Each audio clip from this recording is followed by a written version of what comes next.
मेरे लिए ये बहुत ही गौरव और गर्व का क्षण है कि आज मैं भारतीय जनता पार्टी की सदस्यता ग्रहण किया हूं। इसके लिए सबसे पहले तो मैं माननीय प्रधानमंत्री जी को, पार्टी के राष्ट्रीय अध्यक्ष आदरणीय नड्डा जी को, गृह मंत्री आदरणीय अमित शाह जी को और जिनके हाथों से आज मैंने सदस्यता ग्रहण किया आदरणीय धर्मेंद्र प्रधान जी के प्रति आभार प्रकट करता हूं कि मुझे आज यहाँ उन्होंने सदस्यता ग्रहण करवाया। और मैंने इसलिए अपना बताया कि गौरव की बात है कि आज आप देखिए, विश्व की सबसे बड़ी आबादी का देश भारतवर्ष है, सबसे बड़ा लोकतंत्र भारतवर्ष है और इस भारतवर्ष में सबसे बड़ी जो पॉलिटिकल पार्टी है, जो राजनीतिक दल है, वो भारतीय जनता दल है, भारतीय जनता पार्टी है। और इसकी सदस्यता ग्रहण करने में सचमुच अपने आप में एक गौरव महसूस होता है। और जितनी बात कह रहे थे अभी धर्मेंद्र जी, अभी मैं सुन रहा था, रोज मैं सुनता रहता हूं, आज भी आप सुनते रहते हैं, जो हमारे पहले नेता थे वो क्या बोलते हैं कि देश में कोई काम नहीं हो रहा।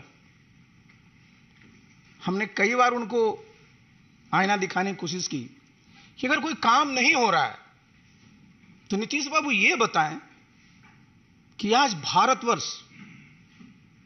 दुनिया में 5वीं सबसे बड़ी अर्थव्यवस्था है। ये कैसे हुआ?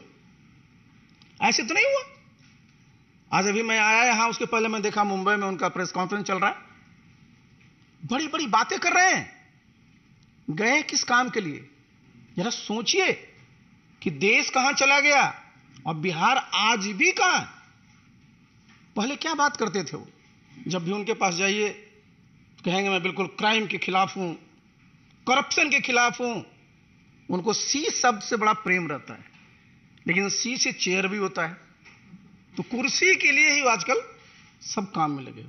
आप बिहार में चले जाइए साहब, बता रहे थे धर्मेंद्र जी कितनी मेहनत की गई थी जब 2005 में सरकार बनी थी एनडीए की, किस प्रकार से वहां कानून का राज स्थापित किया गया था, किस प्रकार से सब व्यवस्था की गई थी। और आज बिहार में जाइए सब तार कतार हो गया। 2005 से भी बुरी स्थिति होगी कैसे नहीं साहब? आप एक मुख्यमंत्री का नाम बता दीजिए पूरे देश में जो 3 दिन में 3 प्रदेश में है। एक दिन उड़ीसा में, दूसरे दिन झारखंड में, तीसरे दिन महाराष्ट्र में। किस काम के लिए है? बिहार की जनता ने उनको मैंडेट दिया था, बिहार को विकसित प्रदेश बनाएंगे, बिहार में जो बेरोजगारी है उसको खत्म करेंगे, बिहार के जो बेरोजगार नौजवान उनको नौकरी देंगे। और आप लगे हुए कहां हैं? कहते हैं साहब मैं तो सबकी एकजुटता कर रहा हूं, विपक्षी एकता कर रहा हूं।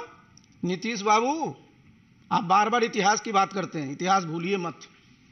हमेशा जब भी ये लोकसभा का चुनाव आता है, 2019 को याद कर लीजिए, उस समय भी साहब विपक्षी एकता की बात चली थी।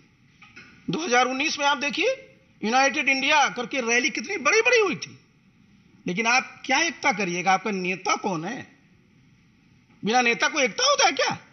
नेतृत्व कौन करता है? और इस देश का जरा दुर्भाग्य देखिए साहब, जब 1989 के बाद से देखिए 2004 तक कितने प्रधानमंत्री हुए, कितने वर्षों में देश की स्थिति क्या हो गई? देश का सोना भी बाहर गिरवी रखना पड़ा था। और आज भारत G20 का प्रेसिडेंट है। मैंने जैसे पहले भी कहा, 5वीं आर्थिक पावर है और प्रधानमंत्री जी ने इस देश की एक पहचान दुनिया में दिया है। तो ये गौरव का सबके लिए विषय है। लेकिन किस काम में लगे हुए? बिहार को आगे नहीं ले जाना है, बल्कि जो मैं बार बार कहता हूं कि लोग उनको बोल देते हैं पीएम। तो मैं इस बात को कहा था कि नीतीश बाबू अब पीएम थे, पीएम हैं और पीएम रहिएगा। लेकिन पीएम का मतलब क्या होता है? पी मतलब पलटी, एम मतलब मार।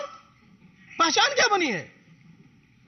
बताइए साहब, कितने बार आपने विश्वासघात किया है? तो ऐसे साहब समाज का और देश का कल्याण नहीं होता है। तो मैंने इन सब चीजों के मद्देनजर मैंने तय किया कि मैं उस पार्टी का मैं राष्ट्रीय अध्यक्ष भी था। बिहार में उस पार्टी को मैंने गांव गांव तक पहुंचाया, जितने बूथ है वहां तक पहुंचाया। आज क्या स्थिति है, सब जितने कार्यकर्ता हैं सब हमसे पूछते हैं सर कुछ निर्णय लीजिए। आज निर्णय हुआ है, आप देखिएगा बिहार में नीतीश बाबू का कुछ नहीं बचेगा जी। अपने रहेंगे, उनके राष्ट्रीय अध्यक्ष रहेंगे, और जिसको मैं भुंजा पार्टी कहता हूं वो रहेंगे। बाकी सारा का सारा बिहार चाहता है कि केंद्र में जिस प्रकार से आदरणीय नरेंद्र मोदी जी देश के गरीब लोगों के लिए काम कर रहे हैं, उसी प्रकार से बिहार में भी काम हो। अब वो बताते हैं कि साहब गरीबों को कोई काम नहीं होता।